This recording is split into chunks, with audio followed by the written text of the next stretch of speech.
There's a ward committee that sits. You pay at district level, you pay at provincial level, and then up to the national level.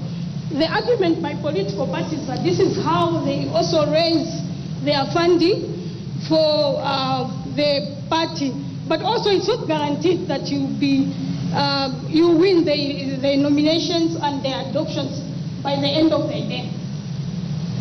And we heard about a recent study that was done by TIZ that for a candidate to successfully win an election, they had to spend about 3.9 million kwacha, and very few marginalized women and also persons with disabilities are able to afford such kind of monies.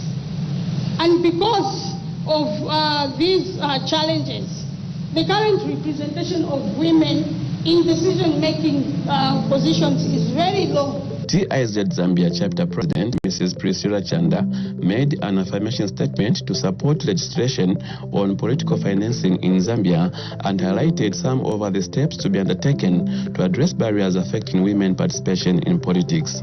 It is therefore imperative that the government, political parties, the private sector, and civil society organizations take the following decisive steps to achieving the goal of equitable political representation in Zambia. 1. Promote gender equality through enforcing gender-sensitive public funding regulation.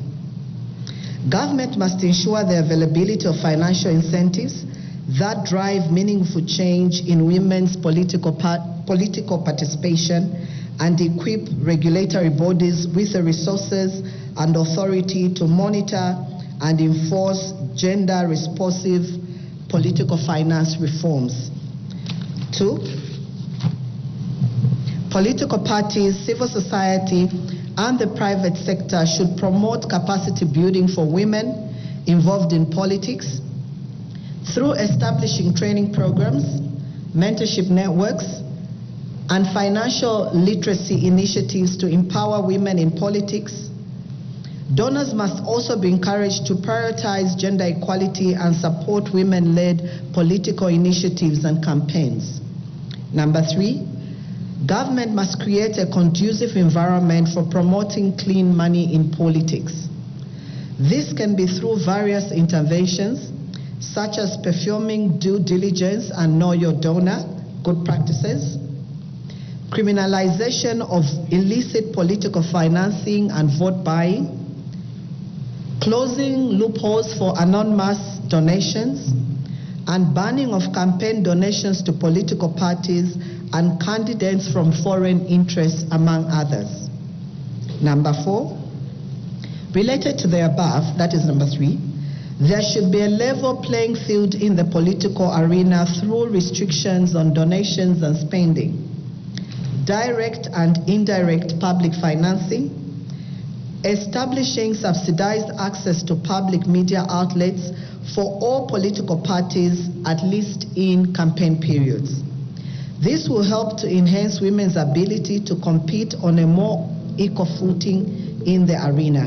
And speaking when he gave a vote of thanks, TIZ Executive Director Mr. Maurice Nyambe stated that the organization will continue to conduct research to understand barriers faced by youths and women in adoption processes and various elections. We continue to advocate for the regulation of political party and campaign financing, including enactment of a law to encourage the declaration of sources of funding, spending limits, as well as donation limits. And the last thing is that we'll continue to monitor elections across the country to support the conduct of more free and fair elections and the fair implementation of the Electoral Code of Conduct. I would like to call upon all of you to support us in this very noble regard. It is crucial that these conversations continue and that actions are taken to break down the financial barriers that limit women's political participation.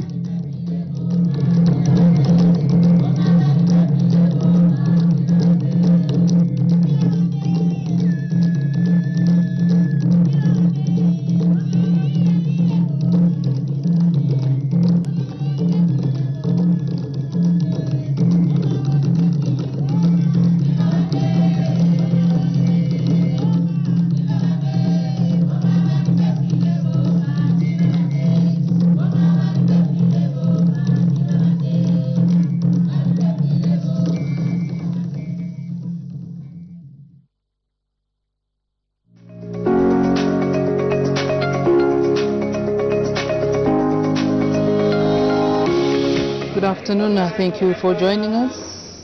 In 2 minutes' time, business will resume as the House is considering questions for oral answer understanding order number 80, and this time it's question number 260. And of course, this question did come from Mr. Yota Mutea Chalo, Chairman North, a Member of Parliament, who did ask the Minister of Energy whether the government has any plans to resume the importation of electricity from Malawi to supply power to Chama and Lundas districts. If so, when the plans will be implemented, and if there are no such plans, why? Whether ZESCO Limited was exporting electricity to Malawi as of November 2024. All right, so in case you've just tuned in, a lot has happened on the floor of the House. We did have two ministerial statements. The first one did come from the Minister of Mines and Minerals Development on the statistics on government's financial support to small-scale miners issued with mining licenses. And the second ministerial statement did come from the Minister of Finance and National Planning on the performance of the economy as of 31st January 2025. Yes, indeed. So we have 4 questions understanding order 80. These are ordinary questions. And at the time business was suspended, the House was considering question 260 posed by Mr. Yota Mutea Chalo.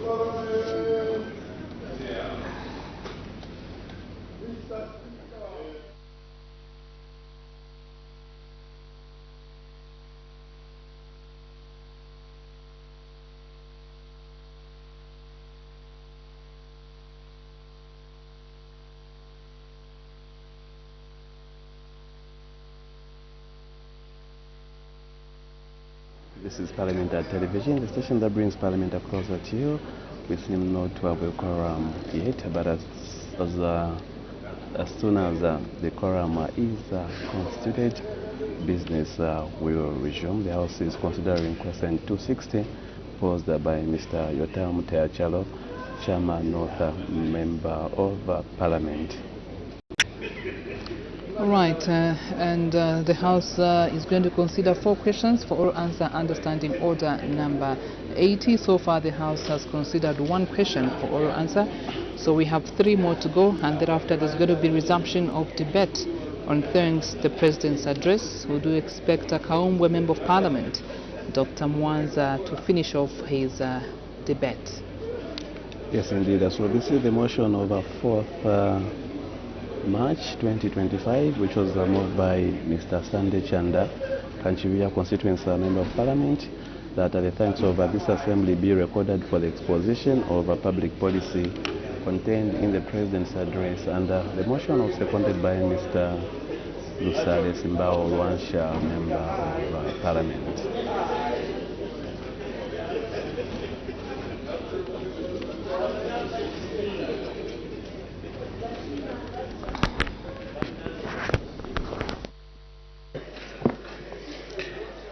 When business was suspended, the House was considering question number 260 on the order paper asked by the Honourable Member for Chairman North, and the Honourable Member was asking a supplementary question. May the Honourable Member continue? Thank you, Mr. Speaker. Before we went on tea break, I was asking the Minister of Energy that since we still have existing transmission lines from Chama to Malawi and also from Lundazi to Malawi, and in view of the current electricity shortages we are experiencing as a country, why doesn't we fall back on the same cross-border transmission lines, so that if on the Zambian side we have a challenge, we can still fall back on the Malawian grid so that we don't disrupt the economic activities in Lundazi and Chama. That was my question. I thank you. The Honourable Minister of Energy. Thank you very much, Mr. Speaker, and thank you very much, Honourable Member. Indeed, we are aware as a government the power deficit that we are facing as a country, and Mr. Speaker, This is why this government has put a number of interventions in place to make sure that we address the challenges of power deficit. In terms of importing power or exporting power, Mr. Speaker, we as a country, we are in the process of creating or putting an infrastructure in terms of the interconnector with Malawi, so that going forward we'll be able, as we stabilize, we'll be able to export, and also in the time of challenges like we are going through now, we'll be able to import power from Malawi. These are the measures that we have put in place going forward. I thank you, Mr. Speaker. The Honourable Member for Chuangandu. Thank you, Mr. Speaker. Honourable Minister, I just want you to be clear. In your initial response to the substantive question, you did state that you don't export power to the Republic of Malawi, neither do you import, because there is no interconnector. But you went on to say that ZESCO is supplying the border town of Muchinji border, which is in Malawi. Now, if that's the arrangement, how is this power being supplied to Muchinji? Is it free of charge, or it's the people of Muchinji are paying for it? And if you are supplying Muchinji, why wouldn't we give priority to the Zambian town, which is this side of Zambia, in this case, the Chama district? I thank you, Mr. Speaker. The Honourable Minister of Energy. Thank you very much, Mr. Speaker, and thank you very much, Honourable Member, for that question. Indeed, Mr. Speaker, I did say that we are not exporting power to Malawi, either we are importing power from Malawi. What is there is the agreement of the two utility companies to address our towns that are along the borders. For instance, Chama and Lundazi. By then, our national grid could not connect these two districts. The national grid for Malawi was supplying these two districts. Not until such a time that we extended our line, our national grid, to our two districts. Same applies with Muchinji.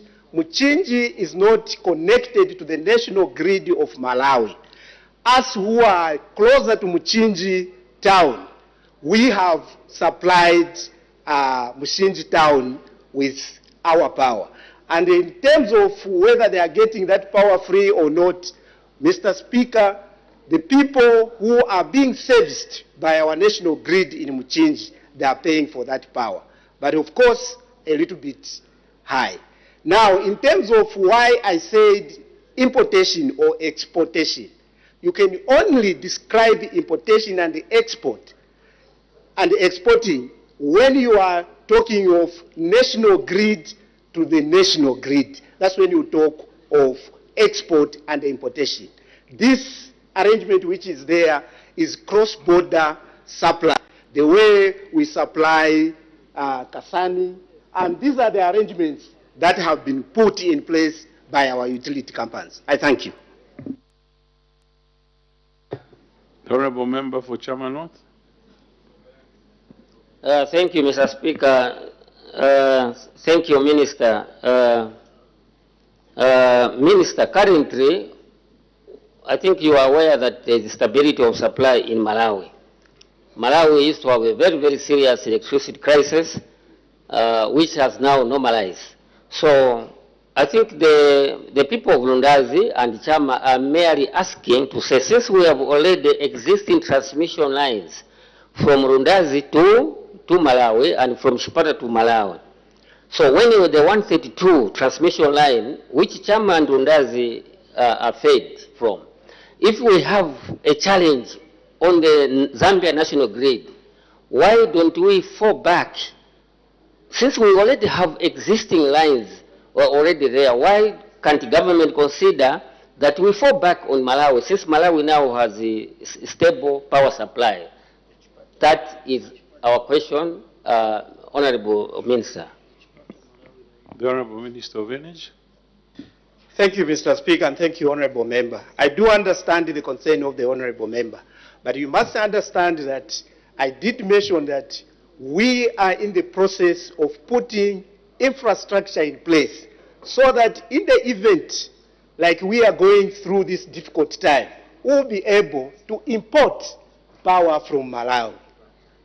Currently, we cannot import power from Malawi because of the infrastructure that is there. What we used to be supplied to Lundazi and the Chama, those are the capacity of infrastructure that we have now connected our two towns to our national grid. By then, we were getting the nearest,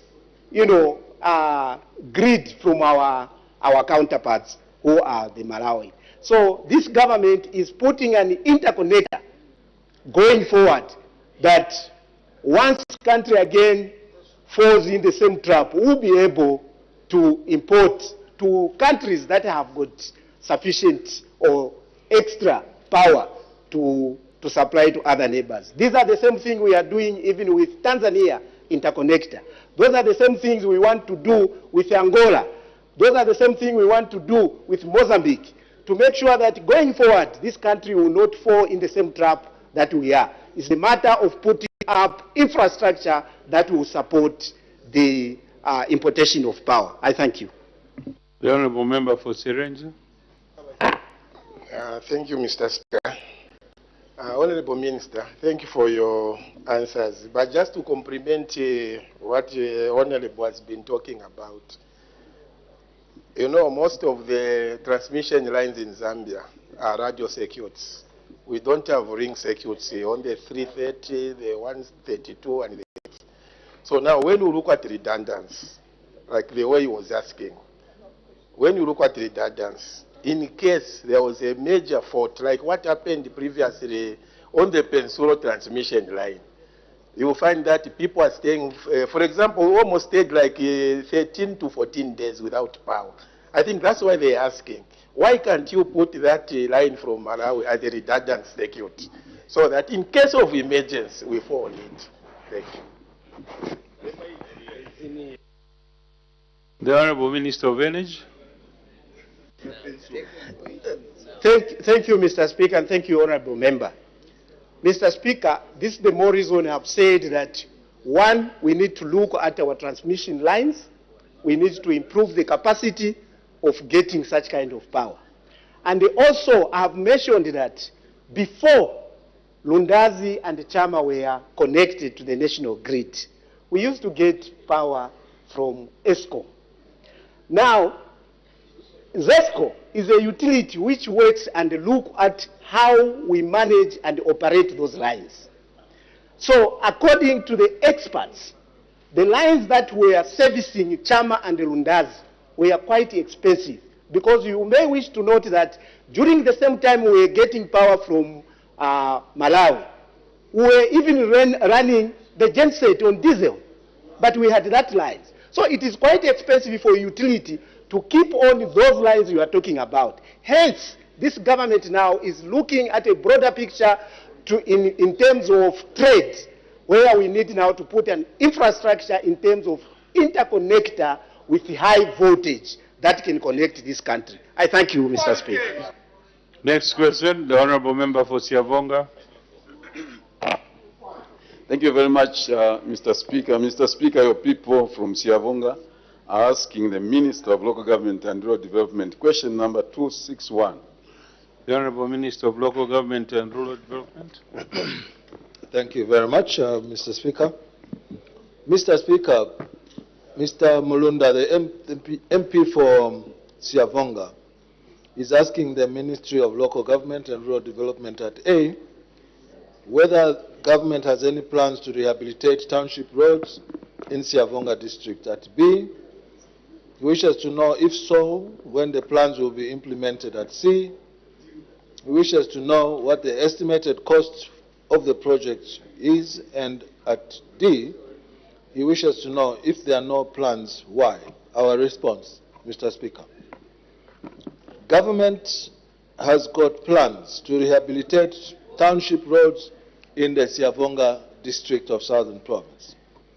At B, the plans will be implemented as and when funds are made available. At C, the actual estimated cost of the project will be known once a detailed assessment of the roads is done and designs are made. At D, plans are there already as indicated in A above, and as such, D falls out, Mr. Speaker. Thank you very much. The Honourable Member for Siavonga. I just appreciate the response from the government through the Minister of Local Government and Rural Development that our roads will receive a facelift. Thank you very much, Mr. Speaker. Next question, the Honourable Member for Chitambo.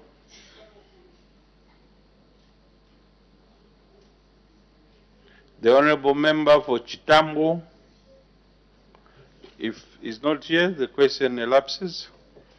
The clerk will now read the orders of the day.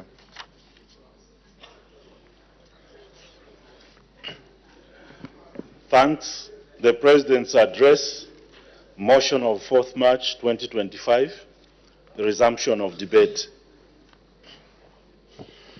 When the House was interrupted on Friday, 14th March 2025, the House was considering the motion moved by the Honourable Member for Kanchiwia that the thanks of this Assembly be recorded for exposition on public policy contained in the President's address, and the Honourable Member for Kaumbwe was debating. May the Honourable Member continue? Thank you, Mr. Speaker, for this opportunity for me to continue the debate on the presidential speech rendered to this House on 28th of February. My debate was focused on economic development, which is on page 28. Economic development is sustainability. It's very important for our country to prosper.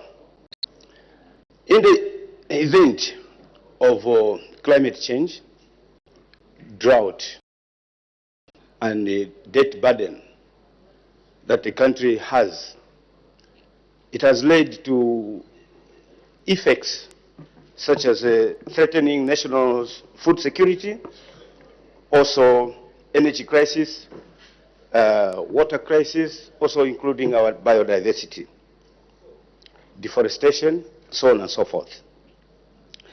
In the concluding remarks of the President in the speech, he talked about politics should be able to unite us for economic prosperity, should not divide us.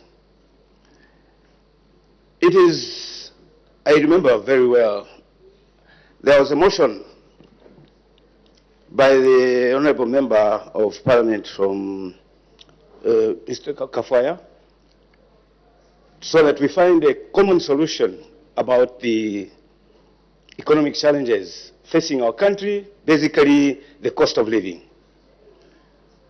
Mr. Speaker, members to your right, they left this House, collapsing a column, and even made that subject, very, very, very important subject, to be very important.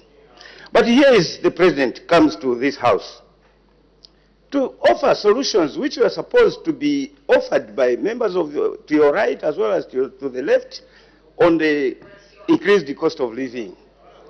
The solutions are very, very, very, very clear as stipulated in the report on page 28, such as how is government addressing national food security. We have seen very good programs such as Cash for Work.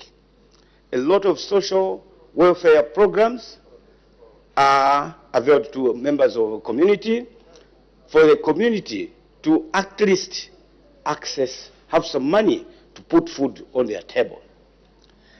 Here is another point, the social cash transfer. social cash transfer is ongoing. And then the enhanced CDF is addressing issues such as water crisis. We have seen, like in our case, Kaumbwe constituency, for the first time, we have constructed a 32,000 cubic meter dam from the CDF. This dam is going to provide a good platform for feeding our animals, also including irrigation schemes, thereby reducing the cost of living. Then, in this same enhanced CDF, we are giving loans. We are giving loans to our people. These loans, they are supposed to be used as a capital for businesses to flourish. And I just want to make an appeal. Just, I think, last week, we saw that there was a circular that we have already, this year, 2025, we have already allocated loans. We have already allocated loans to our people. But there's a recall that these loans should not be allocated to these people, but be used for purchase of water drilling equipment such as rigs. We just want to make an appeal. In the midst of hunger, high cost of living, we wish the Ministry of Local Government and Housing can look at this policy that the 2026 CDF, we can implement this policy to recall the loan and put it on water solutions, because the inconvenience that is going to lead to our people is enormous, which will be difficult for us to handle. With these few words, I want to support the President's debate. Thank you. Any further debate? The Honourable Member for Kawata. I'm grateful, Mr. Speaker, for the opportunity to add my voice to the presidential speech that was delivered on the floor of the House. Basically, the President came to this House to report the progress made on the application of principles and national values to this House, Mr. Speaker. The President came to actually inform us about the values of also this nation. And these values, Mr. President, or Mr. Speaker, sorry, we can only be understood when we understand the belief system. What is this belief system that I'm talking about? I'm talking about the belief system of our tradition. I'm talking about the belief system of our different cultures, Mr. Speaker. But I'll touch one or two things that the President talked about. Number one is the issue of education. Mr. Speaker, if you look at the speech that was given to us by the President, he did actually emphasize on the utilization of CDF. And when he came to this House, he said any member of Parliament that does not utilize the CDF is actually committing an economical sabotage. Mr. Speaker, I do agree with him, because we have seen that there are so many constituencies that have actually not implemented the CDF funds. And this is actually detrimental to most of our kids in different schools, especially to those who are supposed to actually sit on the school desks that we have managed to provide in our constituencies, and the classroom space that we have managed to provide for our children in our constituencies. Mr. Speaker, also, the President did touch about the recruitment of health workers. We are coming from a background where we would see that in most schools there were no teachers. But this government, within the shortest period of time, they were able to employ over 30,000 teachers. That is a plus for any well-meaning president or leader. So I can tell you that the recruitment of teachers has actually impacted our society. You look at the learning environment for our kids. Our kids are now receiving the best ever quality education that we can talk about. Mr. Speaker, the President also did talk about the abuse of the cyberspace. And we have seen how the young generation now, who are now aspiring to be leaders, we've seen how they are abusing this social media space. Mr. Speaker, I can give so many examples. There are others who have even gone to the extent of anointing young men that are busy insulting elderly. What kind of values is this that we are giving? What kind of society are we trying to build in our country? Mr. Speaker, insults will never build any nation. Insults will never build any society. Insults, Mr. Speaker, will never add any value to the growth of any economic development in a nation. And that's the reason why, Mr. Speaker, we should try by all means to tame the use of this cyberspace. Because others, they feel that when you go on internet or when you use the cyberspace, that is the best way you can start demonizing others. Mr. Speaker, I think we need to come up with laws. And I'm glad that the Cyber Security Act is actually coming to Parliament. We need to come up with laws that are able to give guidance and see on how people are supposed to use the cyberspace. Mr. Speaker, also, I want to talk about the abuse of drugs and substances. Mr. Speaker, this is not only applicable to our youths, but we have also seen that there are so many elderly people that are still struggling with the abuse of alcohol and drug abuse and substances. The issue of abuse of these substances cannot only be attributed to the young generation. We have elderly people that are struggling. And the reason why they are struggling, most of them, it's a background. You look at their foundation, how they were growing up, Mr. Speaker.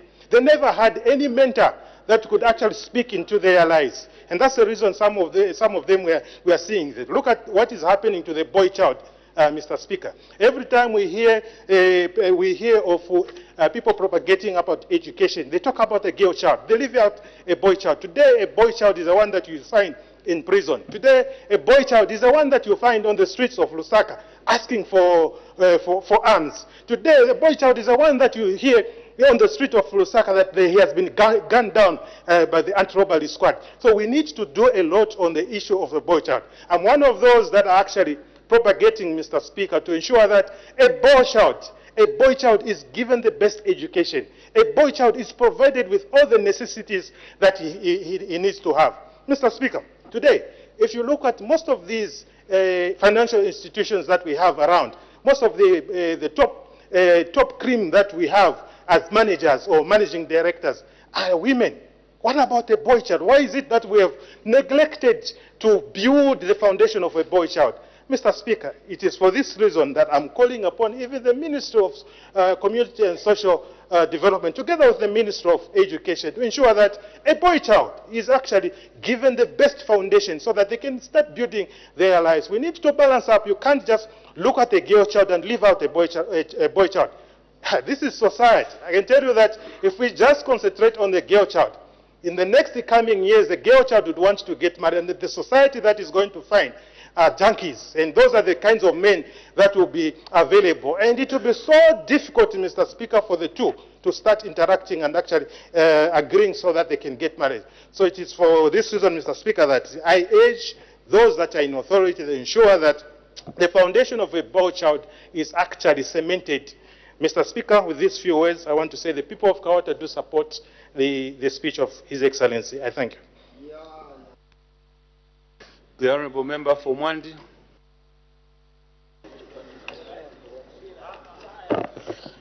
Mr. Speaker, thank you so very much for allowing me to debate on the presidential speech. Mr. Speaker, let me begin by saying we want to continue thanking this government for what they've done in the wake of the drought that we had. Where I come from in Mwandi, Mr. Speaker, in my village, there's not even a single person who got not even one cob of maize in the last farming season. If it wasn't for this government and it being intentional to making sure that there is no single person who dies of hunger in 2024, I don't know what would have happened with the people of Mwandi.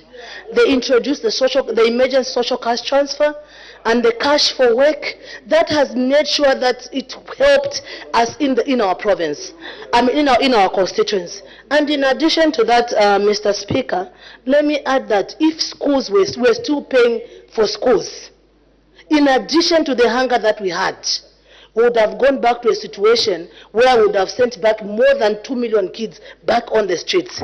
Because I believe that no single parent would have been able to pay for the school fees for the children as well as feeding their families. We are also very, very grateful to the school feeding program that are happening in our rural constituencies. They have been really a boost in making sure that children remain in school. Mr. Speaker, I also wanted to speak about the gender-based violence. The President has been a champion of ending gender-based violence. But what I have realized is that in our country, a lot remains unreported, especially in our village setups, where people think that it's okay for men to beat their wives or vice versa, and that should be discussed just at household level. So what I want to do is to continue encouraging our communities to reporting these cases of gender-based violence. Mr. Speaker, I also want to come to the issue of online bullying. This is a very, very serious issue in our country today. And it's very, very saddening to see today we as the youths, I'm saying I'm a youth because I'm just above, according to the standards, I'm still a youth in Parliament. The youths we are advocating for more youths to come to this Parliament. Because we the youths are a lot and we are the ones that vote in numbers. But when you go to what is happening online, I wonder if we are ready as youths to take on the space. We find that we are the ones that are being used to bully other youths or to bully people that are in Parliament or to bully women. We are the ones that are also extending the insults. You find a youth, I've never seen an older person who's being used to go on an online platform to insult the elders. It's us, the youths. At the same time, we the youths are the ones that are crying for space in so many sectors. So what I would want to say is that we need to recognize that if we want to occupy the political space, we need to be ready for it maturely also. The reason that we still have people, holding on to these political offices or offices out there is because we've seen the same people using the youths to insult even the elderly. And I was saying one day, not even when we're in class, we had the people that were in group 1, group 2, group 3, group 4, and group 5. And you see the ones that, even today, the ones that were in group 5, they also have phones. And the people that were in group 1 ran to the ones that were in group 5 to go and insult because they don't even understand the law. And this is also the reason of online bullying, that we are still struggling with finding women representation here in Parliament and in other jobs. So we need to make sure that the cyberspace needs to be dealt with. Mr. Speaker, I also wanted to tackle the issue of CDF. CDF is a game changer, especially in our rural constituencies. I want to indicate, Mr. Speaker, in my constituency, in Mwandi Ward, for example, we have the first government school ever since 1964. This is when we are creating, in Mwandi as a town, that they look at not Mwandi constituency, but Mwandi, that this is when we are having the first government school. So what we are saying is CDF is a game changer. But I also want to continue adding and advocating that we need to also have a CDF department within the council.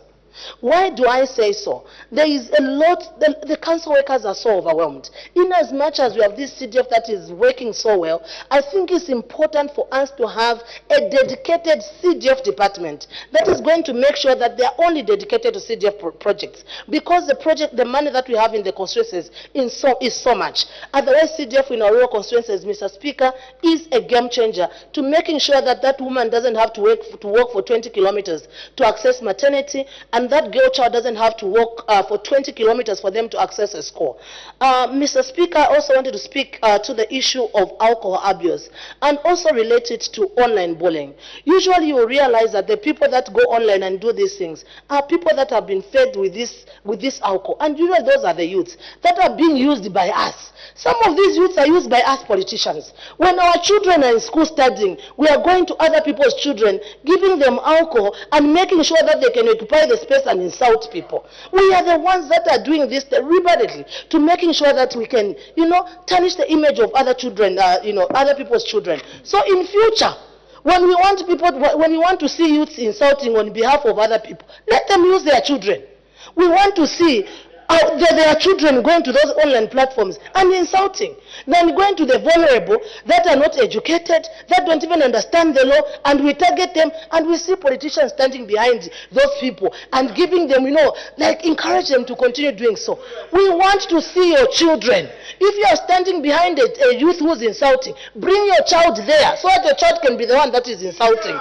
So that's what we want to see. We are not encouraging it, but what we are trying to say is that we politicians should not use other people's children to insult and not grow and to confer them with a certain status that is unbefitting. That is very, very sad. Mr. Speaker, I also wanted in regards to the presidential speech, to also speak the issue of unity. This country can only be built by us. And what we admire in other countries, we are also able to build here, as long as there's unity. And this is the unity that the president has continued to preach. Mr. Speaker, I went for Women's Day in Monday. I attended the Women's Day in Monday. And the unit that I'm seeing, I can only implore the president and this hard-working government that let's continue as a Zambia. Remember that this is the only country that we have. And we have to make sure that we work together to promote the unit that we've seen beyond political affiliation. We should be able to stand together and make sure that we build a country that we want to see in the future ourselves. So the only people that can build a united Zambia is us, beyond any political affiliation. Madam Speaker, with those few remarks, Mr. Speaker, with those few remarks, I would want to say we want to recommend and continue encouraging our government. It has done so well under the Republican president. With that being said, Mr. Speaker, I submit. Thank you. The Honorable Member for Nakonde.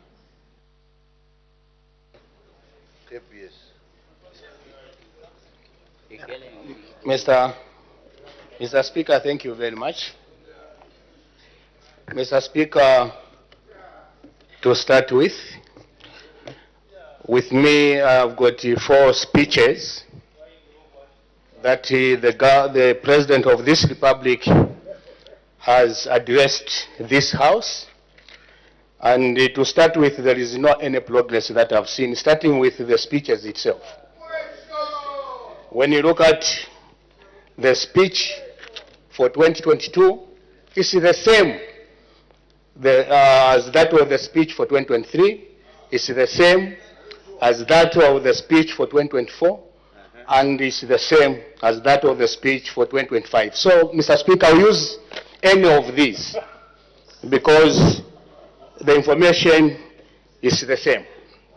Order, order. May you take your seat? The business under discussion is the presidential speech 2025. So the 2024-2023 is out of context. And if you refer to it, I can tell you. So ensure that we concentrate on 2025. Thank you very much, Mr. Speaker. Mr. Speaker, Zambians signed a contract with UPND administration because they thought the UPND will come and do better. Mr. Speaker, on page 28 of the very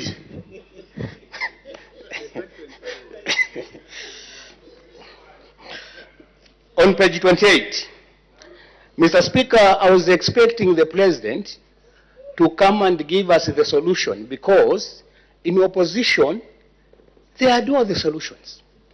And I was wondering why the President also mentioned about the drought being affecting, threatening our national food, our national energy, and water security. Mr. Speaker, this is the very President, when he was in opposition, he told us that in Dubai, even when there is drought, there is 24 hours, no load shedding. And he stated that, and I will quote, when you see a leader use the climate change as an excuse, Order. it means that leader is a failure. Order, honorable member. That is not part of the 2025 presidential address. I'm quoting. It's here. It's not part of the 2025 presidential Only address. page 28 is here. It's here. Page 28, you can. Page 28. Hold on. I need to explain. Hold on. Yes, page 28, climate change. Wait. Climate change. I'm saying hold on. Let me check.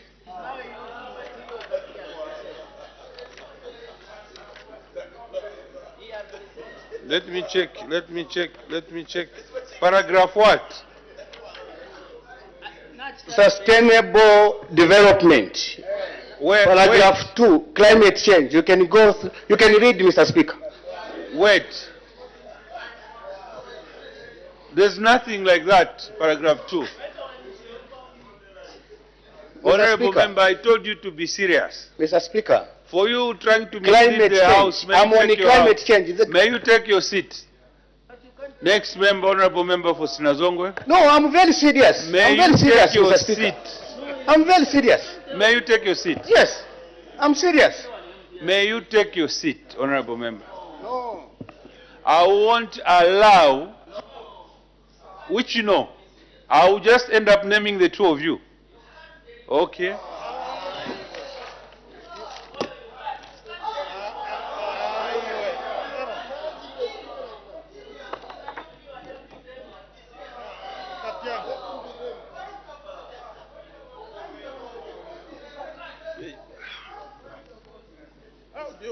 What is your problem?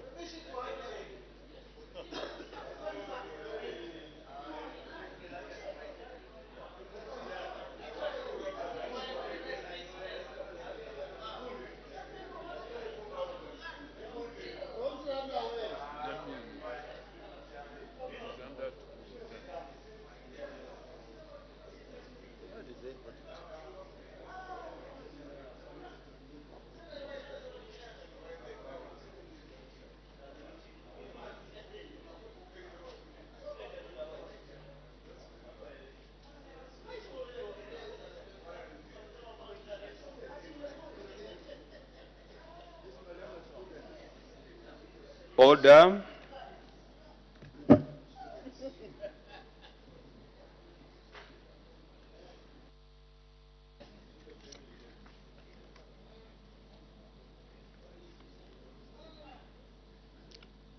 Mr. the Honorable Member of Parliament of Mpika and the Honorable Member of Nakonde, I have found your behavior grossly disorderly, and sending you out for today's sitting is not sufficient punishment. I therefore, in accordance with Standing Orders 221, name you.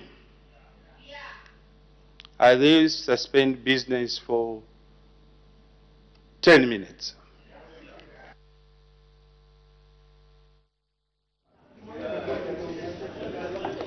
Good afternoon.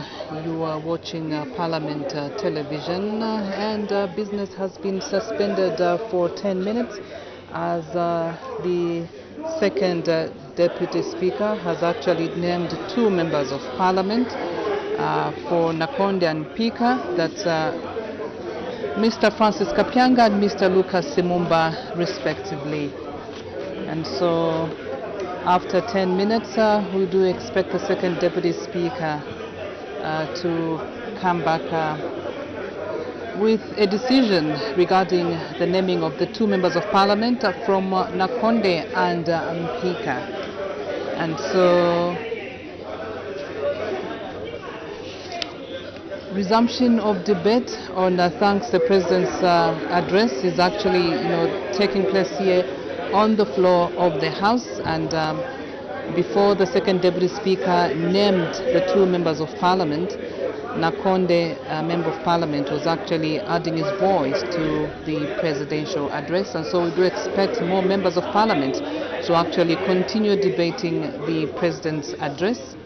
The President was here on the 28th of February. He did address the nation and the House on the progress that has been made in the application of national values and principles. And so we have seen actually quite a number of members of Parliament adding their voice to the presidential address, thanks the President's address. And in the last 3 days, we do expect ministers to also add their voice to this particular address, Joe. Yes, indeed, and this is the motion of 4th March 2025, which was moved by Mr. Sunday Chanda Kanchiria, Member of Parliament, that the thanks of this Assembly be recorded for the exposition of a public policy contained in the President's address. And this motion was seconded by Mr. Lusale Simbao, who is a Rancha Member of Parliament. So far we had Dr. Aaron Mwanza of Kaumbe, who added his voice, as well as Mrs. Sylvester Sefulo, Mwandi, Member of Parliament. She also did her voice to the motion of 4th March 2025. The other members that debated the presidential address today include Kaumbe, Member of Parliament. Remember, when business came to a close last week on Friday, on the floor of the House was Dr. Mwanza of Kaumbe constituency. He was, debating the presidential address, and today he was finishing off his debate, and he was followed by Kawata, Member of Parliament, Mr. Andrew Taengwa. In case you've just tuned in, these are live pictures coming your way on Parliament television. Business has been suspended for 10 minutes simply because the second Deputy Speaker has named two members of Parliament from Nakonde and Mpika, that's Mr. Francis Kapyanga and Mr. Lucas Simumba. They've been named for disorderly behavior. And so after 10 minutes, we do expect the second Deputy Speaker to come back and make a ruling regarding the decision that he has just made. And so as we wait for the second Deputy Speaker to come back, we are going to take a break, and do join us in a short while. Pleasant viewing.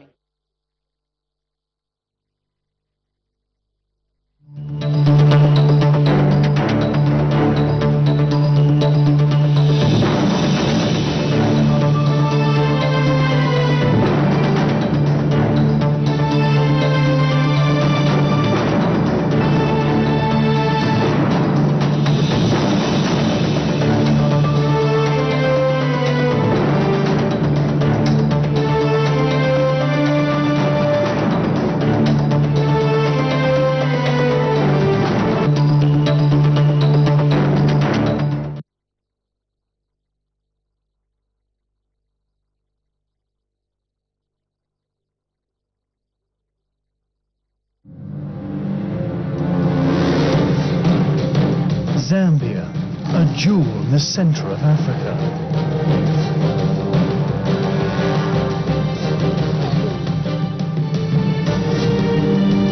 Offering a wide diversity of fauna and flora. Zambia's national parks are waiting to welcome you.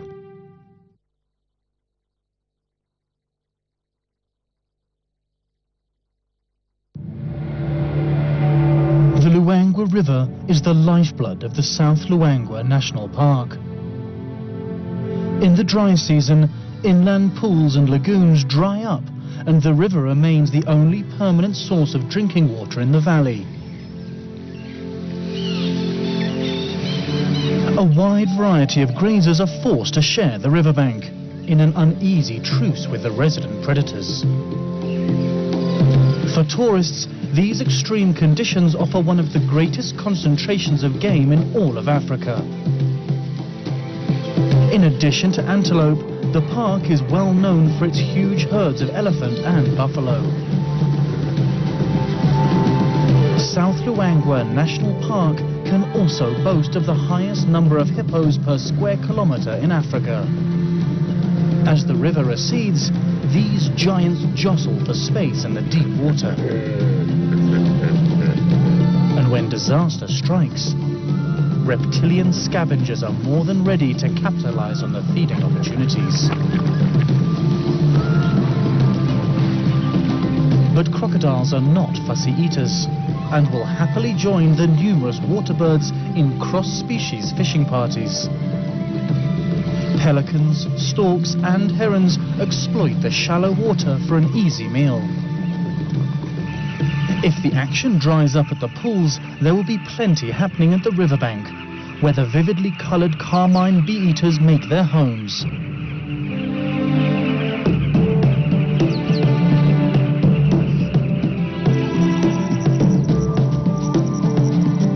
In Luangwa, you are not confined to the range of the game vehicles. Walking safaris were pioneered in the park and offer an up-close and personal wilderness experience.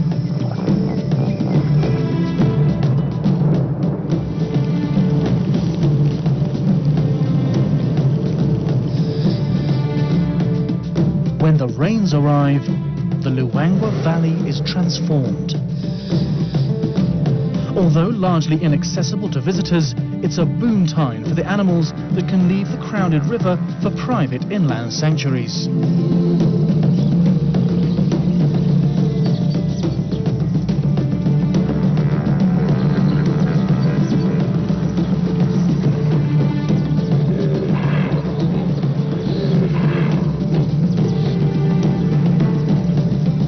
But when the seasons turn, they will once again be drawn back to the Luangwa River. Fittingly dubbed one of the greatest wildlife sanctuaries in the world.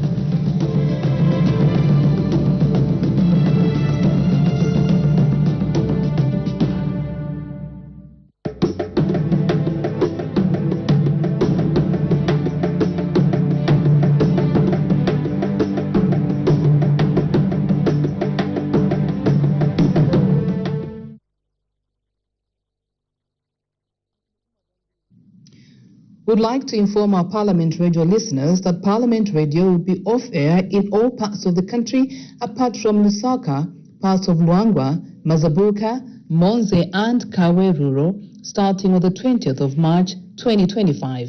This is because Parliament Radio is realigning its antennas to a new satellite. In the meantime, the radio signal will be available on the online streaming. You can follow parliamentary proceedings on the National Assembly of Zambia Facebook and YouTube pages or on DSTV channel 272, Go TV channel 28 and Topstar channel 5. The inconvenience this will cause to our listeners is deeply regretted.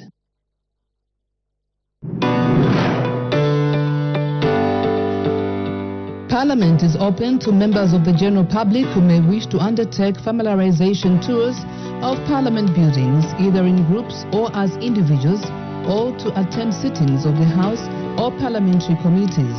All those wishing to visit Parliament can either write to the Clerk of the National Assembly of Zambia or simply come to Parliament buildings. Upon arrival at Parliament buildings, visitors are required to identify themselves. A passport or national registration card is required for identification purposes. All visitors to parliamentary premises are required to wear smart attire, either office or casual wear. Before gaining access to the galleries, all visitors are oriented and issued with passes by the Security Department at the Media and Visitors Center. Those whom permission is granted to sit in the galleries will be ushered to the appropriate galleries by protocol officers. Furthermore, visitors are not allowed to take with them into the galleries such articles as walking sticks, umbrellas, briefcases or parcels of any type, newspapers, magazines or cell phones. All such articles must be deposited at the reception desk. Visitors to the galleries are given copies of the order paper which shows the order in which the business of that particular day would be taken. You can follow all parliamentary sessions and committee sittings on GoTV Channel 28, Topstar Channel 5, DSTV Channel 272, Parliament Radio, or like the National Assembly of Zambia Facebook page.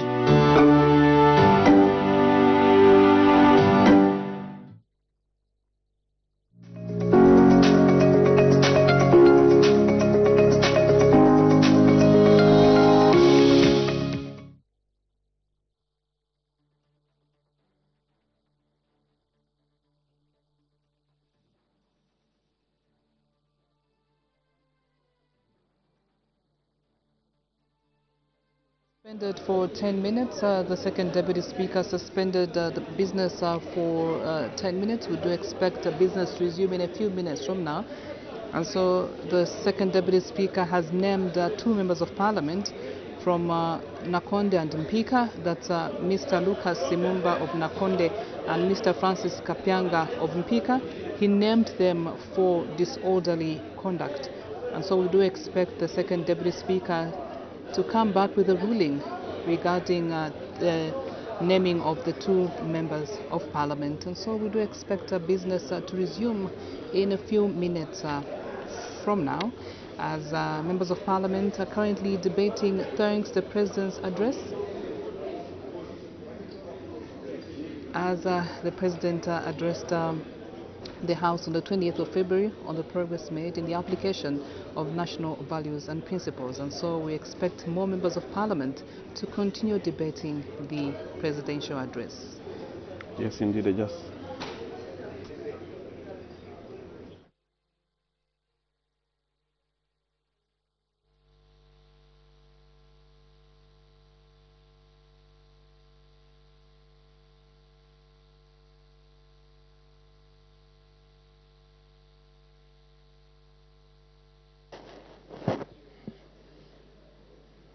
The question is that Mr. Sinkamba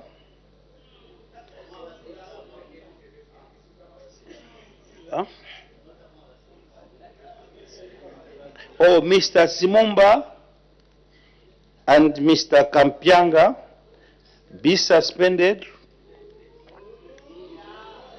from the service of the House for a period of 7 days. As many as of that opinion say aye. Aye. Of the contrary say no. No.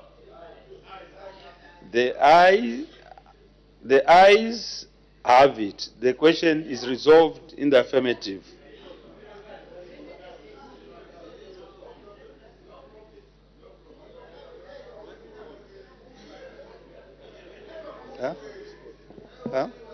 Division is called.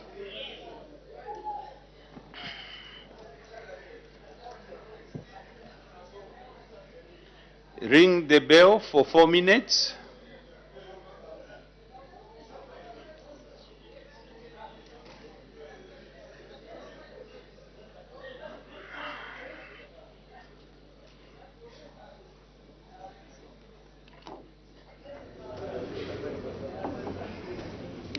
Good afternoon. Live pictures on our Parliament television. And so a division has been called. This is following a ruling that has been made by the second deputy speaker. He did put a question as to whether the two members of parliament that he named earlier, that's Mr. Kapyanga of Mpika and Mr. Simumba of Nakonde, be suspended for a period of 7 days for disorderly conduct starting today. And so when a question was put, there are some members of parliament that were for this actual question, and other members of parliament were against. And so this has resulted into a division.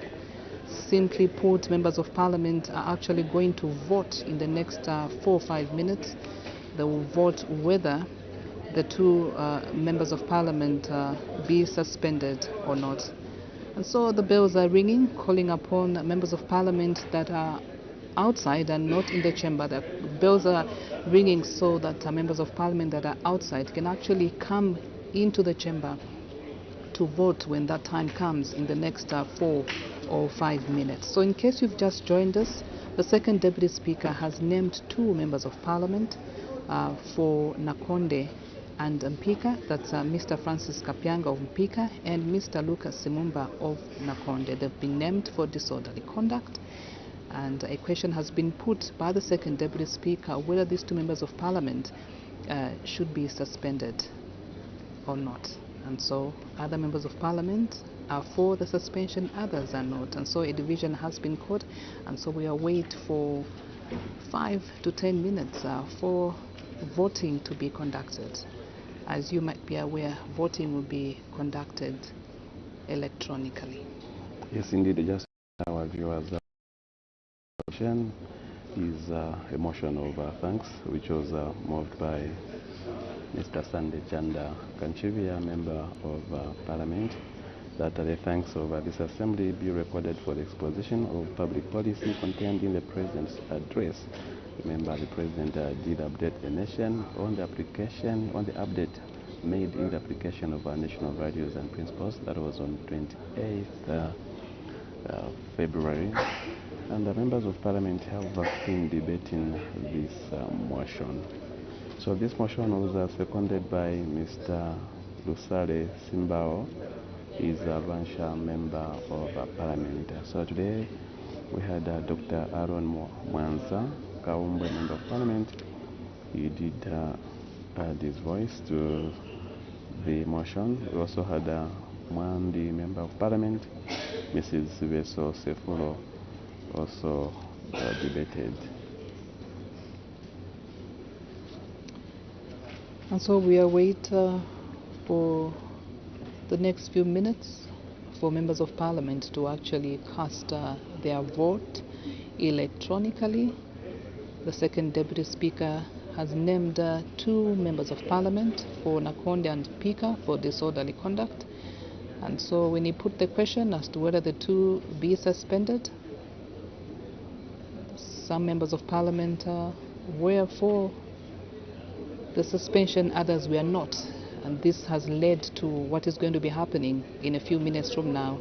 A division has been called, and members of parliament will vote. The second deputy speaker did put a question as to whether the 2 members of parliament be suspended for a period of 7 days starting today, Tuesday, 18th March 2025.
Close the bar.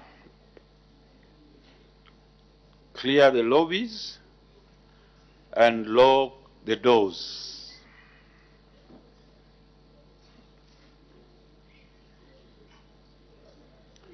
The House will vote electronically only using the Bosch multimedia units. Point of guidance, Mr. Speaker.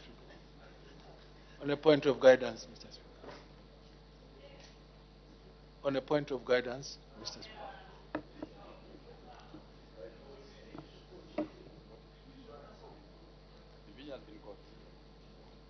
Honorable Minister, in our standing orders, there's no point of guidance.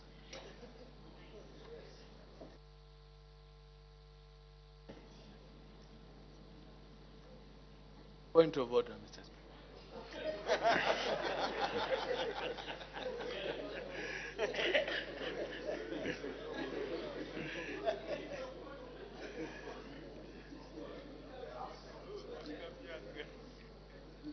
Please log in into the system.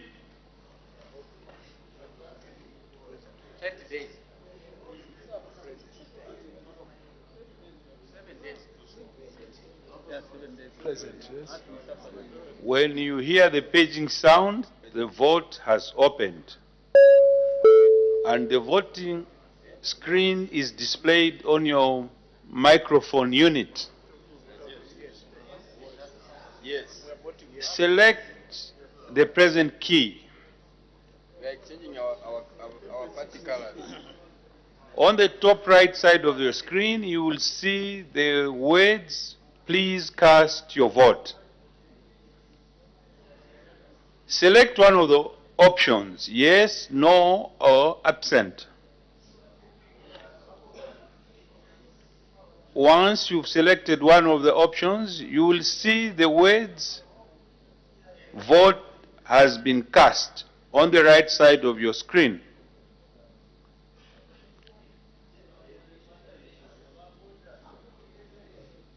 When you hear the second paging sound, the vote will close after 1 minute.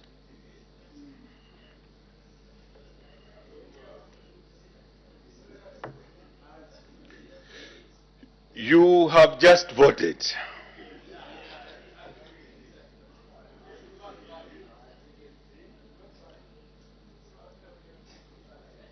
Is the House in order? The results are as follows. As you can see, we can all see the yes 59, the no 18. I proceed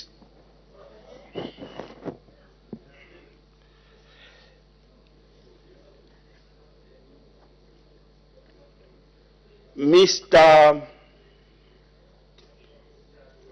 Simumba and Mr. Kampianga, in accordance with the decision of the House, you've been suspended from the service of the Assembly for a period of 7 days. Before I order you to leave the chamber, I wish to inform you that in accordance with Section 28(3) of the National Assembly, Powers and Privileges Act number 12 of the laws of Zambia and Standing Orders 222(2), during the period of your suspension, you shall not, 1, enter the pretext of the National Assembly. This extends to the National Assembly members' motel. 2, participate in any business or activity of the Assembly or a committee of the Assembly in your capacity as a member of Parliament. And 3, be paid a salary or allowance that you are entitled to as a member. I now order you, Mr. Simumba and Mr. Kapyanga, to leave the chamber through the main entrance.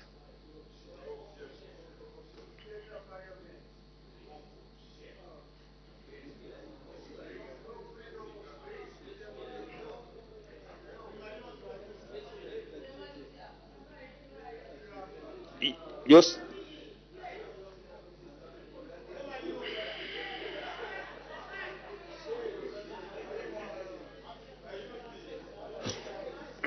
Thank you. Let's proceed. I urge honorable members to be orderly in the House and to ensure that you don't find yourself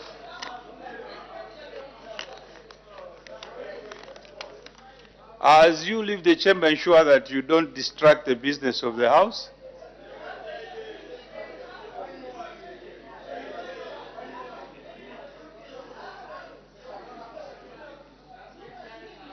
Order, order.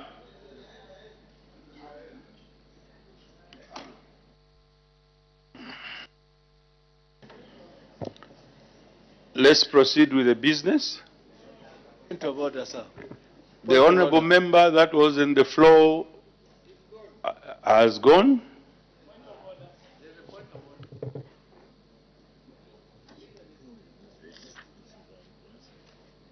The list was as follows. The honorable member for Chama North is the next in line.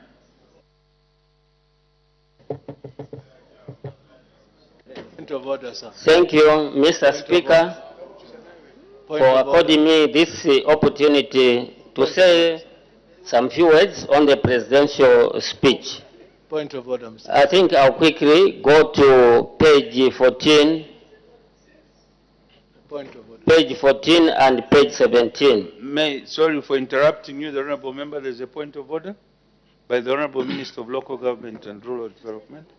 Thank you, Mr. Speaker. I also wish to apologize to the honorable MP for Chama North for insisting on this point of order, which is pursuant to the same standing order of naming a member as you just did.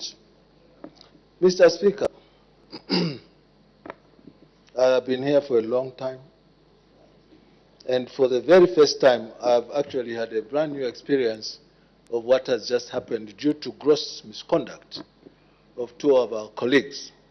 My point of order, Mr. Speaker, is that the rule of natural justice dictates that you can't be a judge in your own case. As we went through this vote, I observed that Mr. Kapyanga voted in a matter that is involved in, and Mr. Simumba voted in a matter that involves them. I want to be guided. Are we procedurally right, or could I request that we expunge those two votes for the record? Because when you are being judged, you can't take part in the process of judging yourself. The two colleagues voted. I find that to be very anomalous, but it's also probably because it's the first time I've seen such gross misconduct ever since I became a member of Parliament in 2006. I stand guided, Mr. Speaker. Thank you, Honorable Minister. I reserve my ruling to study the matter and come back with the ruling at a later date. Let's proceed. The Honorable Member for Chama North. Thank you very much, Mr. Speaker. I was saying that my focus will be on page 14 and page 17, where the President spoke about zero tolerance on political violence. The President mentioned that of late we have witnessed by-elections which have generally been peaceful. Mr. Speaker, I think it is important that we must state the truth, what is happening on the ground. Because what the President said is different. It's totally opposite what is obtaining on the ground.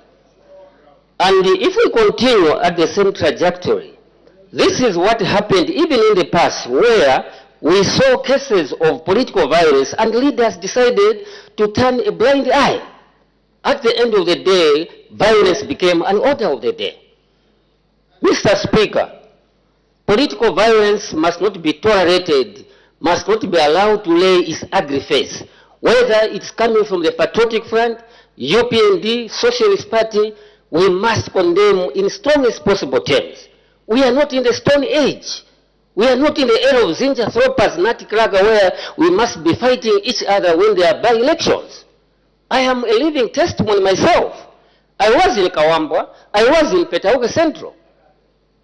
Mr. Speaker, we were attacked in the presence of traditional leaders at Mtambata village. My vehicle was smashed. The vehicle for the MP for Petauke Central was smashed. As if that was not enough, as we were taking our colleague who was badly beaten to the hospital, the same people followed us just near Petauke Boarding Secondary School, went to break the road, the vehicle in front, and we almost rammed in the incoming truck. And today we should not have been alive today. I was in the same vehicle with the MP for Petauke. Mr. Speaker, we cannot allow this kind of dispensation, selective justice. Today, even non-political cadres, dockets were opened at Petauke Central Police. But today, those cadres are walking freely, no arrests have been made. Honorable member, may you take your seat? May you take your seat, honorable member? You know, when you are speaking, the whole nation is listening. And ensure that whatever you refer to, you should have laid it to be part of your speech or your debate. You should have laid that in accordance with the standing orders much earlier. So you are referring to things that are not here or there, things that best known to yourself, and that can constitute to be the position of the House. You know, whatever we refer to, it's something that we can substantiate. So avoid alarming the nation. Refer to something that is well documented, something that has been rendered as part of your debate. Ensure that you restrict yourself to the presidential debate. I'm sure you've been privileged to have had access to the copy. So you can continue. I've guided. Well guided, Mr. Speaker. Mr. Speaker, even police reports are there, but well guided. But what I am saying is that let's not apply selective justice in this country. Today, Honorable Chilangwa is in prison over allegations of causing malicious damage to property. Honorable member, I don't know. Honorable Chilangwa was convicted by a very competent court. So what are you trying to dispute? Let's avoid the misunderstanding. No. You are referring to a case that was concluded and handled by a very competent court. So how does that form basis of your debate? So I've told you, restrict yourself to the debate, because I don't want to keep guiding. I think you can proceed. Well guided, Mr. Speaker. I think in conclusion, I want to state that the UPND will not be in power forever. We had UNIP, which was the strongest political party in this country. We used to say, Kumululesa Panshi Kaunda. In heaven, there is God. On the earth here is Kaunda. UNIP, Muliro Ekatakwapia. UNIP, whoever touches UNIP is fire. So what I'm saying is that the time will come when those political hooligans are also going to face justice. Because there's no way you can break public property, malicious damage to property, and then you cannot be arrested, while other people are languishing in prison. So with those few remarks, Mr. Speaker, I think I cannot proceed with this debate. I thank you. Thank you. The Honourable Member for Sinazongwe. Mr. Speaker, thank you so much for the opportunity given to contribute on the presidential speech. Mr. Speaker, the period under review was the harshest period, Mr. Speaker, that the people of Sinazongwe, not only the people of Sinazongwe, but the entire nation first. 2024, Mr. Speaker, was the harshest year in the fact that that's when we had a terrible drought. But, Mr. Speaker, we really need to thank the New Dawn administration, because 2024, looking at what happened where no one in Sinazongwe harvested anything, but the government managed to feed these people through a lot of intervention measures. Even to date, Mr. Speaker, as I'm talking to you, we still have maize in our selling points. A very good initiative by the New Dawn administration. It never went to sleep despite the debt that as a country we find ourselves in. The government was on top of things to make sure that what was required for the people to survive was indeed delivered. Mr. Speaker, we say this government is really working. This government is really looking at the plight of its people. Mr. Speaker, we know to say the period under review was the harsh in terms of the economy. If you went, Mr. Speaker, to Sinazongwe, you ask an ordinary person in 2024, you say, the economy is hard, what is happening?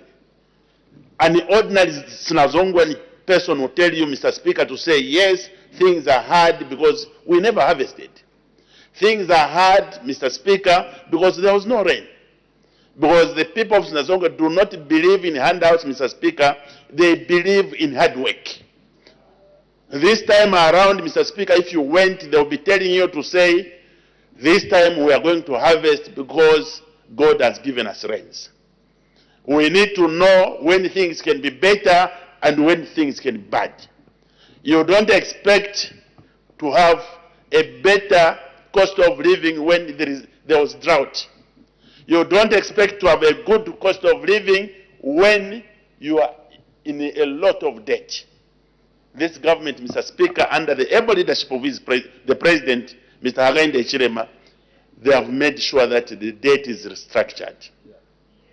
Sometimes, Mr. Speaker, when we come here, we have to be very factual with what we debate, because even when the President was addressing us, whatever I said is exactly what is happening on the ground. Even when things are hard, Mr. Speaker, the President, I fail to understand. The President has made sure that his government is coming up with a runway, a plane runway in Nakonde. That is how someone who is serious looks at things. You can imagine the potential, the business potential that is in Nakonde, Mr. Speaker. And a member of Parliament, instead of appreciating such a development, you are talking of something very, very different. Mr. Speaker, we look at what is happening in the country. When we are highly indebted, the government is trying to restructure, but we have seen a lot of roads being worked on. That is what prudence is.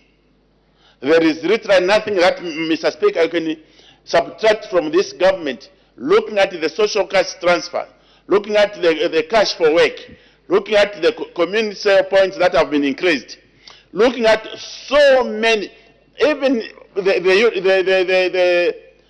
CDF which is being increased despite the situation that we were as a country. It takes noble men and women dedicated to do service to their country. And this is the executive of UPN that we have. People who are determined, Mr. Speaker, to make sure that they leave a mark in the country. The Batoka Mamba Road, which was a thorny issue in Sinazongwe, Mr. Speaker, as I'm talking to you, the contractor is on site, doing a very, very wonderful job. Commendable job, Mr. Speaker. A lot of notables, Mr. Speaker, under CDF. We can't even talk. I don't even know if I told Her Honor the Vice President you're going to campaign in 2026 in Sinazongwe. People are seeing what is happening. People are seeing the deliverables. They are seeing what is there. I'll just be there as a manager to making sure that all the voters go to vote in 2026 because deliverables are very visible in Sinazongwe. You don't need to waste your time. We know 2024 is so hard, but now things are very positive. We are going to have bumper harvest. I don't even know what those who are talking of cost of living, what they are going to say just in the next 4 months. I don't even know what they're going to talk about. You talk of delimitation, Mr. Speaker, the people of Sinazongwe, actually they have already named the other constituents. They are far ahead of things. They want delimitation as soon as a matter of urgency. Sinazongwe is extremely vast. It needs proper representation. Mr. Speaker, we can imagine in Sinazongwe, the president is taking money to all the constituencies. Here is a person who is taking the money to the constituencies, saying, add the more constituencies. Where do you find? I wonder whether there will be a better replacement other than UPND in the next years to come. UPND has come to stay because they are doing a commendable job, things that are very visible to every Zambian. I say kudos to the executive of the United Party for National Development for the commendable job that the government is doing. You are on the course. Let us not bend. People will see.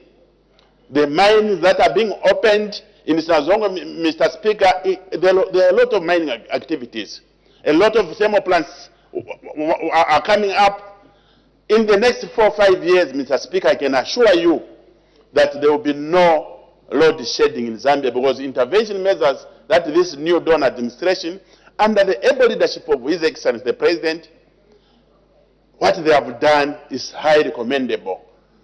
People have nothing to say. 2026, it will be walkover for the UPND government. With those few words, Mr. Speaker, I say thank you so much and support, Mr. President. Thank you. The Honourable Member for Chisamba, but I appeal to Honourable Members that let's debate for 4 minutes in order to allow the Foreign Affairs Minister also to debate because he has been assigned to another important national duty. So there are certain issues you'd love to respond to. So let's ensure that we debate for 4 minutes to allow everyone on the list to be able to debate. The Honourable Member for Chisamba. Thank you very much, Mr. Speaker, for allowing the people of Chisamba to also put a voice to the President's speech. Mr. Speaker, I would like to begin by saying we have to give it to the President, President Hakainde Hichilema. I was once a councillor under MMD. And today, as a member of Parliament, I can tell you that I have seen the power of CDF. And the power of CDF today, CDF from 1.6 million kwacha to 36.1 million kwacha is not a joke. And that is why I'm saying we've got to give it to the President. The President, mwasevensa. Meaning, the President, you have worked. Mr. Speaker, today we are seeing development in all the constituencies in Zambia, the 156 constituencies. Unless we have MPs that are just not ready to take development to their constituencies. Because money has been given to every member of Parliament equally. All of us have been given the money equally. Despite our political affiliations, today we receive the money equally. As opposed to what you needed to have known how to speak to a certain minister, you needed to know how to sit next to a certain minister for you to activate that CDF. But today it is not the way it was in the past. So, Mr. Speaker, today as we speak, in Chisamba, we are building 7 maternity annexes. And very soon, in a few months' time, maybe 2-3 months' time, we'll be commissioning all the 7. Meaning that the women will not walk the distances that they were walking. Meaning that the tradition that was in Chisamba, that should the woman deliver in the street or along the road, they will pay a goat. That is the thing of the past. And that is because of our hard-working president. When we talk about our national values, Mr. Speaker, the behaviors of the people in our country are important. And as Zambians, we need to show who we are and what we stand for. Mr. Speaker, I would like to talk about the cyberbullying and the cyber crimes in this country. That is something that we need to put behind us. And most of the people that are attacked today are women. Women are the most attacked. And we need to make sure, Minister of Home Affairs, that you need to help us as women, because we are the ones that are attacked the most. Women have to be respected. Motherhood has to be respected. Today, all of you are seated here because you came from a woman. And a woman should be respected. The other thing, Mr. Speaker, that I would like to talk about is the codeine. How is this codeine entering our country? How is the codeine entering our country? Order, Honorable Member, your time is up. You can give me 1 more minute, Mr. Speaker. I'll be done in a minute. No, next year when the president comes. May you take your seat, Honorable Member? The Honorable Member for Chavuma. Mr. Speaker, thank you for the opportunity. I'm here, Mr. Speaker, to support the speech by the President to members of Parliament in this House, Mr. Speaker, the progress made in the application of the national values and principles delivered to this House, Mr. Speaker, on Friday, 28 February 2025. I support the speech, Mr. Speaker, with all the contents from page 1 to page 34. On page 17, Mr. Speaker, His Excellency told the House, and I quote, "Let us use politics to drive development and build bridges to reach out to each other, to compete in ideas rather than promote hate and division." Mr. Speaker, we are discussing values. Values to us leaders, Mr. Speaker, we must be truthful to what comes out of our hearts. Today, Mr. Speaker, it is shocking that before we were being told that in certain parts of the country, tarmac was all over, electricity was all over, water was all over. I was shocked, Mr. Speaker. I don't know how the founding fathers of the Patriotic Front, wherever they are, how they are feeling. When this House was told, for example, Mr. Speaker, where the founding father of PF comes from, that there was no development, an example being in Abuaria. People were being cheated in this Republic of Zambia, that people were bringing development. Mr. Speaker, I didn't know that time is, you have reduced on time. Mr. Speaker, I want to assure the President that this House really support his speech 100%. Quickly, I'll give an example, Mr. Speaker, that with the increased CDF, we have brought massive development in Chavuma, which has never been seen before.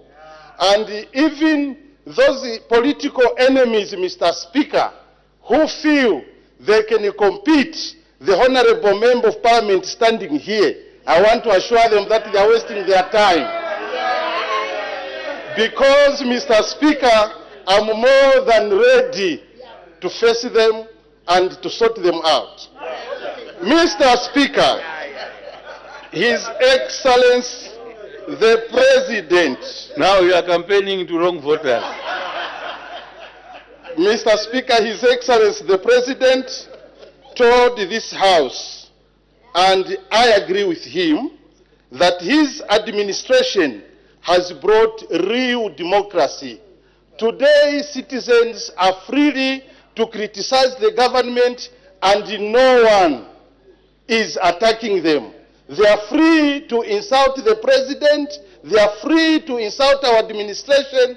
We are listening to them because we respect democracy. But that democracy must not be taken for granted because we, seated on the right here, we are a government and we are in charge of this Republic of Zambia. Mr. Speaker, allow me to thank you, Mr. Speaker, because you have reduced the time from 7 minutes to 4 minutes, to thank you for the opportunity. Allow me to submit that I 100% support the speech delivered by His Excellency before this House on national values. I submit, Mr. Speaker. Thank you. The Honorable Member for Rufanyama. It's very limited. Thank you, Mr. Speaker. I want to support the speech of the President from the beginning, which was delivered to this House. Mr. Speaker, the President mentioned a lot of things. Patriotism, unit, which we are seeing that now people are united from different places. We are able, to mingle as one. On page 19, the President mentioned about delimitation of constituencies, which us in Rufanyama, Mr. Speaker, we support it 100%. Because Rufanyama is a very big constituency which starts from Kumbo up to Mushindamo, the boundary with Mushindamo. So we really support it so that, the national resources can be shared equally, as the President mentioned, as we are waiting for that, Mr. Speaker, as members of Rufanyama. At the same time, Mr. Speaker, the President talked about patriotism, where people need to sacrifice. We have seen quite a number of people who are sacrificing for working so hard. And at the same time, Mr. Speaker, I want to talk about CDF. CDF is a game changer. No one can say CDF is a hoax at the moment. We want to thank the Ministry of Local Government because it has been releasing CDF at the same time. Anyone who has, qualified, let me say every constituency which has qualified to be given the money will be given. There is no segregation where CDF is concerned. Under CDF in Rufanyama, Mr. Speaker, we have seen a lot of things happening. We have got clinics which have been built, maternity wings have been extended, there is, electricity which has been mounted, the boreholes, and now when you are in Rufanyama, in the rural part of Rufanyama, when you are in the clinic, you won't even know that you are in the rural part of it until you come out of the clinic, Honorable Speaker. Mr. Speaker, quite a number of schools, some classrooms have been built under CDF, Day6. The children are no longer sitting down, Mr. Speaker. We have got enough desks in the schools, even in community schools, where children were sitting on blocks and sitting on logs. At the moment, Mr. Speaker, they are sitting on desks. We want to thank our President, Mr. Hakainde Hichilema, for increasing CDF from 1.6 to 36.1 in 2025. Mr. Speaker, as UPND government, there is no segregation. It goes to every part of Zambia. And this is a government which everyone in Zambia should be able to support because it doesn't segregate anybody. Mr. Speaker, I want to thank our President, Mr. Hakainde Hichilema, for coming to this House and sharing the national values and telling us to be one in the whole Zambia so that there is no segregation amongst ourselves. And Mr. Speaker, I want to urge all members, lastly, I know I'm just remaining with 6 minutes. Or 6 seconds, Mr. Speaker. I want to urge all members of Parliament to support the delimitation which is coming as soon as possible. Thank you, Mr. Speaker. The Honorable Minister of Foreign Affairs International Cooperation. Thank you, Mr. Speaker, for giving me this opportunity to contribute to the debate on the address on national values and principles delivered on 28 February 2025 by His Excellency the President, Mr. Hakainde Hichilema, on the floor of this august House. Mr. Speaker, as we gather today, I would like to specifically highlight the President's sentiments on the importance of patriotism, national pride, and the representation of our country in various spheres, not least to the international community. Mr. Speaker, the President's emphasis the President's emphasis on emulating the spirit of our sportsmen and women who proudly wear the national jersey and fly the Zambian flag high on the global stage is indeed commendable. The Zambia Kuchalo slogan, meaning Zambia in the world, is a battle cry that embodies our nation's unwavering determination and unrelenting ambition. Mr. Speaker, as the Ministry of Foreign Affairs and International Cooperation, we are particularly heartened and grateful to note the President's reference to our improved ranking on the Transparency International Corruption Perception Index. This achievement is a testament of our collective efforts to promote transparency and accountability in governance and a shining example of our commitment to upholding the highest standards of integrity and ethics in our international relations.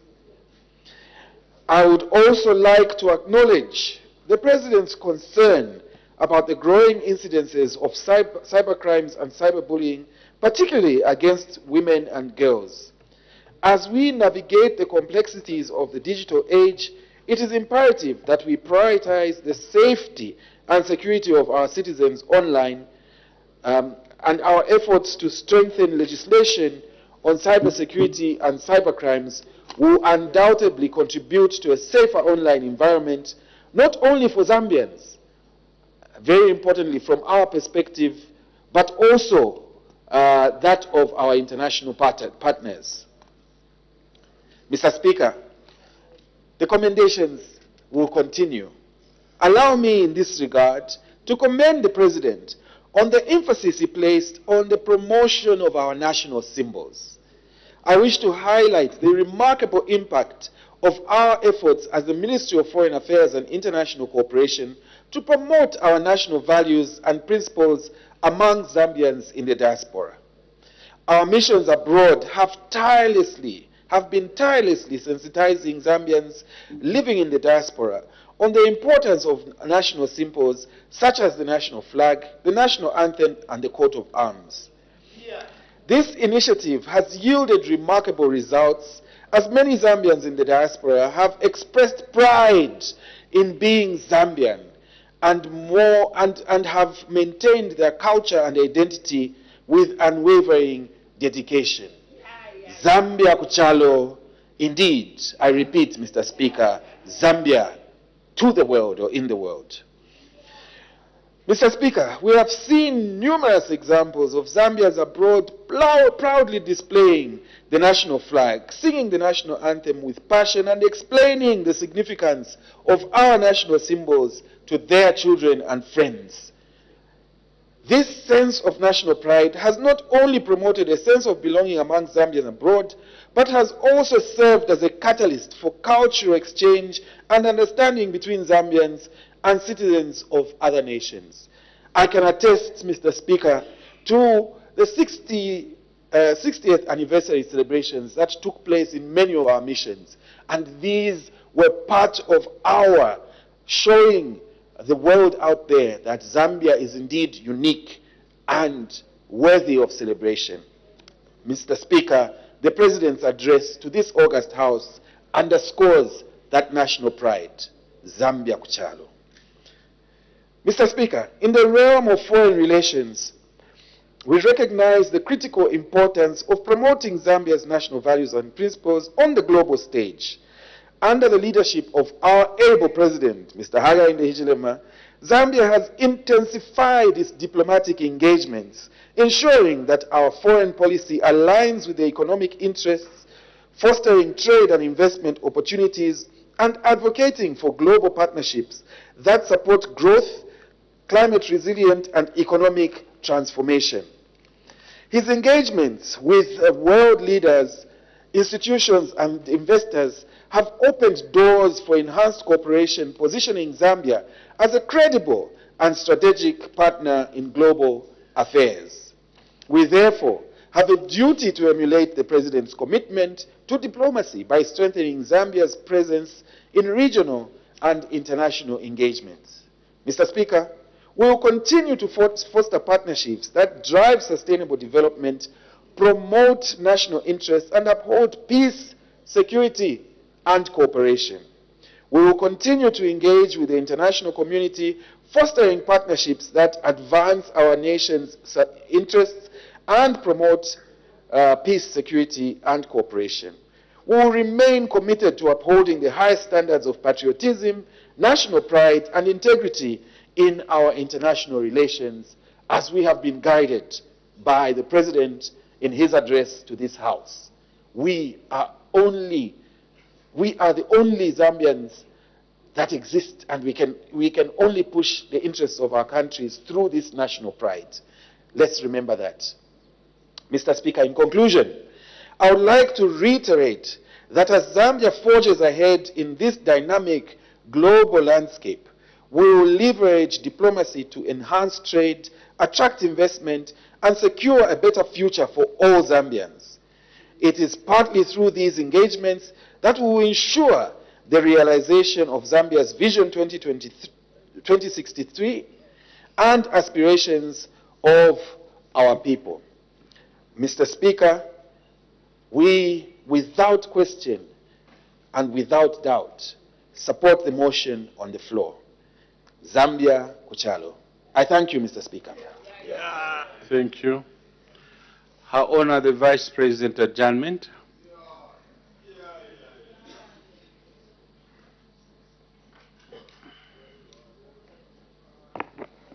Mr. Speaker, I beg to move that the House now adjourns. The question is that the House now adjourns. Any debate, any objection? The question is agreed to. The House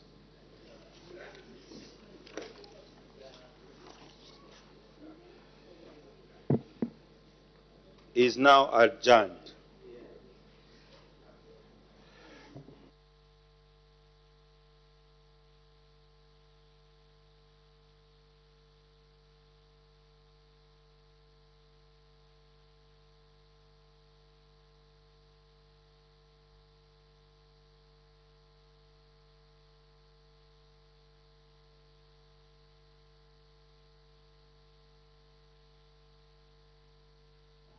And the House has adjourned, so meaning business commences tomorrow at 14:30 hours. Time now to look at the business which has been considered on the floor of the House at the time business commenced at 14:30 hours. Madam Speaker did make 4 announcements. She did recognize the presence in the public gallery of pupils and teachers from First Rate International Academic Center in Lusaka District, pupils and teachers from Munali Adventist School in Lusaka District, and students from Mulungushi University Economics Association in Kapirimposhi District. And Madam Speaker did welcome the visitors to the National Assembly of Zambia. And in the last announcement, Madam Speaker stated that on 4th March 2025, when debate on the motion of thanks to the President's address commenced, the House was informed that the backbenchers would debate the motion for 7 days, while the executive would respond in the last 3 days. And Madam Speaker reminded the House that the debate for the backbenchers will end today, and from tomorrow, Wednesday up to Friday, 21st March 2025, the executive will respond. Madam Speaker further stated that the opportunity further reminded the executive not to leave the responses to the last day. However, she did say that if an opportunity allows, she will use her discretion as a presiding officer to call upon the backbenchers to debate. After that announcement, we had 2 ministerial statements. Madam Speaker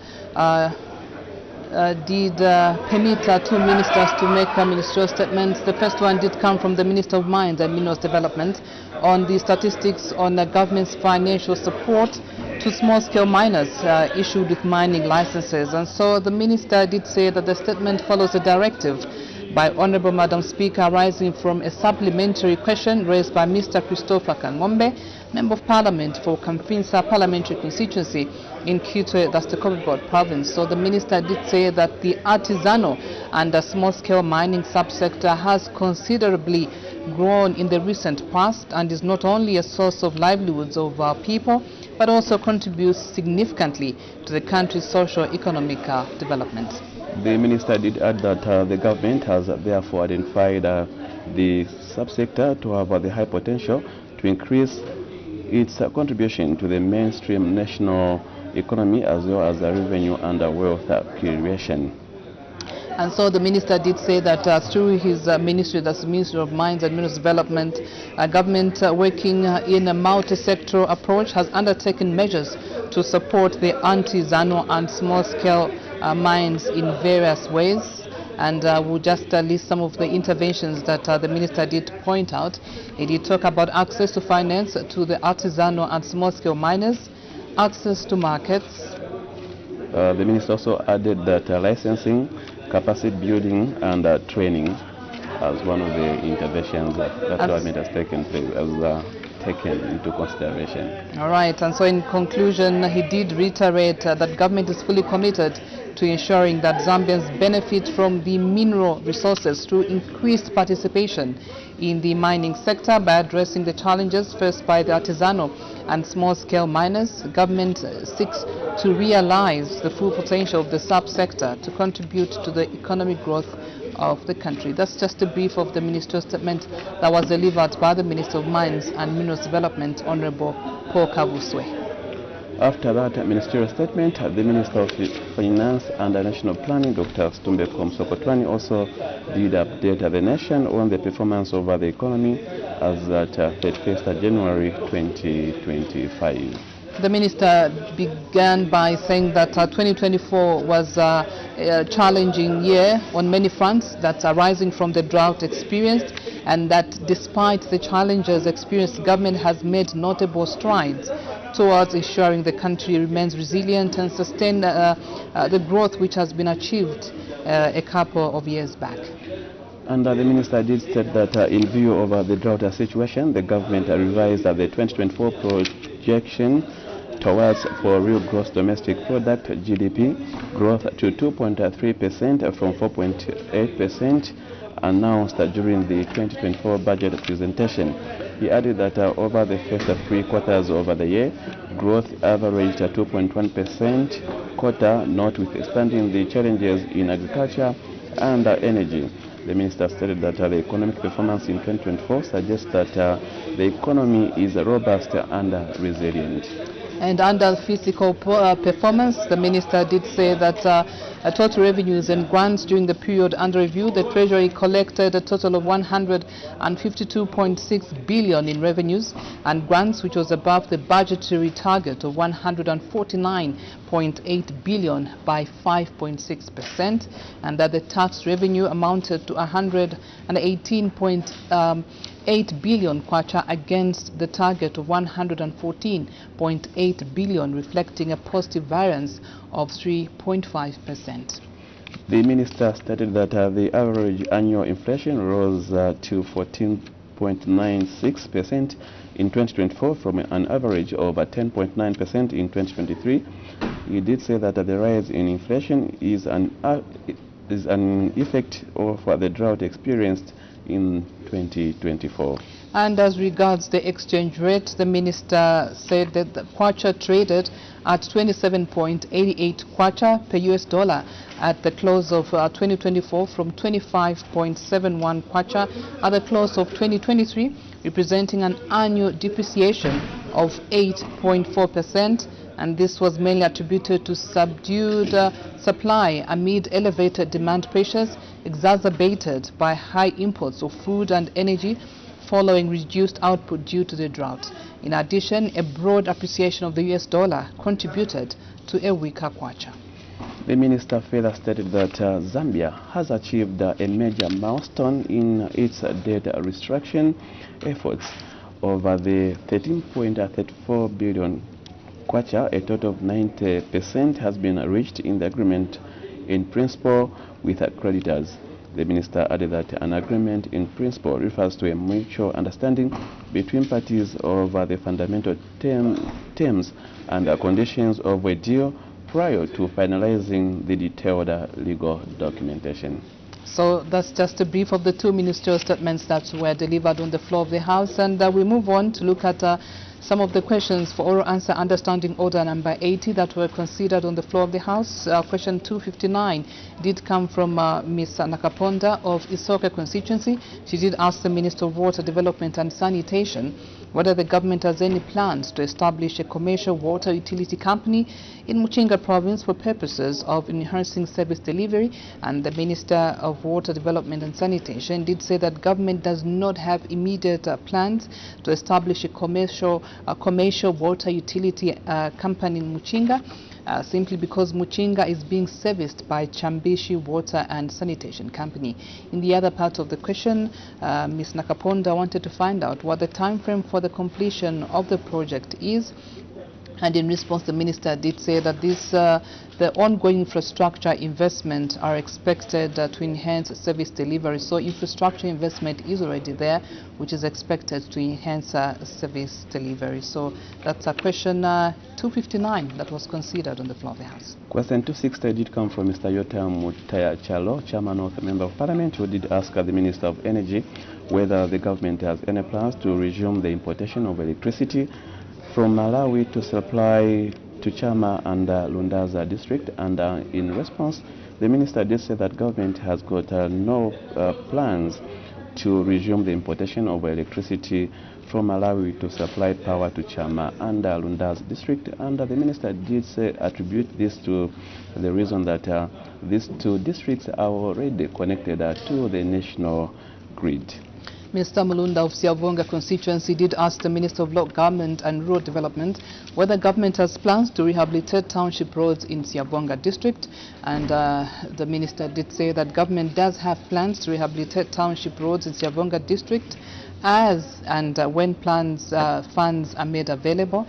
And in the other part of the question, the MP wanted to find out what the cost of implementing this project would be, and the minister did say that the cost of the project will only be known once the detailed assessments of plans and designs are done.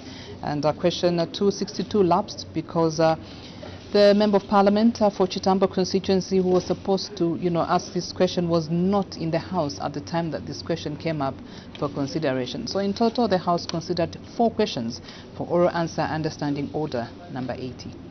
Thereafter, there was a resumption to the debate or the motion of 4th March 2023 25, which was moved by Kanchivya, Member of Parliament, Mr. Sande Chanda, that the thanks of this assembly be recorded for the exposition of public policy contained in the President's address, and this motion was seconded by Lansha, Member of Parliament, Mr. Lusale Simbao.